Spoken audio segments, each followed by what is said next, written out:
Ready? Mm-hmm. Okay, so this is our house to date. This is how far we've gotten on it. We've got to build the second part of the roof, a loft up here. But before that, I've got to purchase a lot more lumber. And hey, I'd like to show you where the lumber is. The store, luckily we're located right by a local store, so if you follow me, I'll show you where it's at.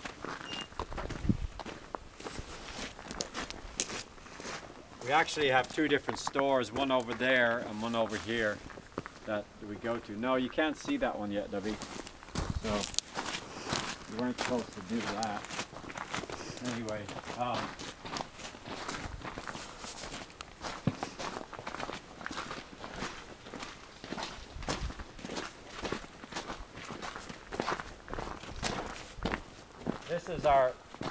this is Lowe's over here because it's sort of low, you know, and we get a lot of our hardwoods from over here, as you can see, and they have all different sizes and lengths, everything you need. In fact, you can get a package deal. You can get a whole bunch of 2x4s inside a big log, but normally I don't mess with cutting them because why bother when you can build with the regular thing. So that's Lowe's, you know, over there. And then here's a piece of lumber we just bought right there, good one. And you know, we use it for our roof and for our walls and for everything. And also we also have another hardware store where we get all our bricks. And it's called Missouri. Yeah, has a lot of bricks. And then this is where we get our choice cedar from this store over here, and as you can see, we've pretty much bought them out. There's not a whole lot left, but at least not big wood left. But they have plenty of small stuff, 2x4 size and a little bigger. So, and then up the hill there, we've got a big store for bigger lumber, and you can see some of that bigger lumber over there by the sawmill. That's from Highs, that's from Lowe's, and that's from the Cedar Grove over there. And there's some of the rocks, Missouri rocks that we use for building. See, it's very cheap. You need a chainsaw, a sledgehammer, and a lot of determination to build it. Okay, and so that's about all. We're about ready. I'll show you. We're about ready to do our stairs.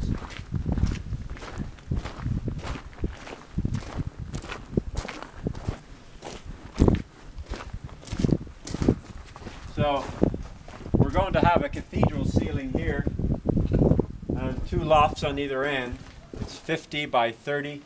This is our bridge or walkway. It's cut out of two big, about 10 by 10 oaks beams.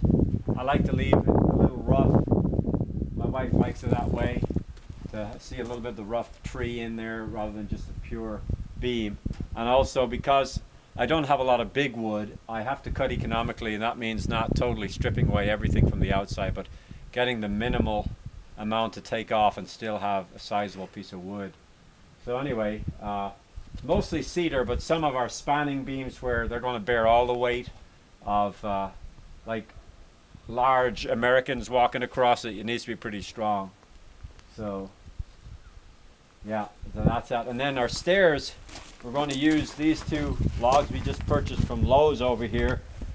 They'll be just sort of horizontal here, and we'll cut notches in them for the steps, which we'll use out of lumber that we'll mill.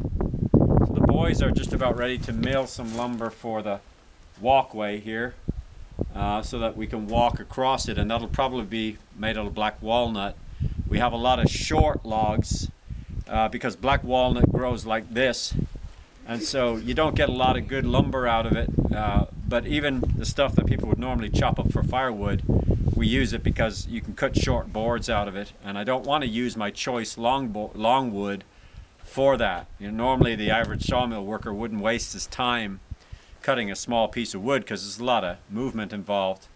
You just use longwood. But when you're doing it by yourself, you can use wood of every size. A lot of it would normally be thrown away. Like for instance, you know, who would use something like this. It's too wavy, but it's just as good a support as a straight one, really. And this is a hardwood, and it can bear a lot of weight. Or for instance, like this here, if I were to cut this down to 2x4s, I'd be wasting my time, except for the exquisiteness of the cedar, which is really nice, so people will do it. But you know, you have to take off about 50% of this to get to a square block, and then start cutting your 2x4s. And by the time, with a cedar, by the time you cut down to a square block, you're limited to the smallness of the top where it cones down, and so you really end up stripping most of the wood off. So that 2x4 is 10 times weaker than this, left as it is. So this can bear a lot of weight. There's a lot of wood left in here, and it's beautiful. We're going to sand these down and you know, cover them with something, and they'll actually stick out of the wall a little ways as part of the decor and the beauty that God has made. So you can learn. I don't have enough big woods or big wood in my woods to do conventional sawmill work, and as well as that, that would take me 10 times the amount of labor, having to already clear land and landscape and do it all myself with my boys' help. So you have to learn to be flexible and go with what you have and use what you have as building materials. Like for instance, look at this. I mean, you know, you can forget about using this in a sawmill, but actually it's quite a useful piece of lumber when you're using the technique I'm using. It could be used as a spanning brace or a simple post for a lightweight bearing area. So I keep everything, and I use just about everything except, of course, the really fine branches. Even some of those we'll use for railings on banisters and stuff like that. So there you have it. And oh, there was one other thing I wanted to show you, and that was another benefit of shopping here. We get certain benefits for shopping here, and that is like free skiing, downhill skiing, and cross-country skiing, stuff like that. So that's really, really nice. Thanks for visiting.